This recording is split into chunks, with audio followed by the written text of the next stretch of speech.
ఎదురుగా వెలుగుతున్న నీడని బెదురుగా కలుగుతున్న హాయిని అనువున తొణుకుతున్న చురుకుని మనసున ముసురుకున్న చెమటని ఇష్ట కష్టాలని ఇప్పుడేమంటారు ఈ మోహమాటాలని మరి ఏమంటారు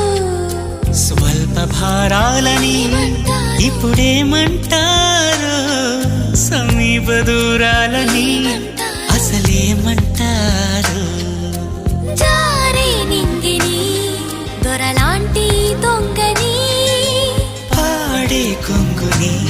పరిమళించే రంగుని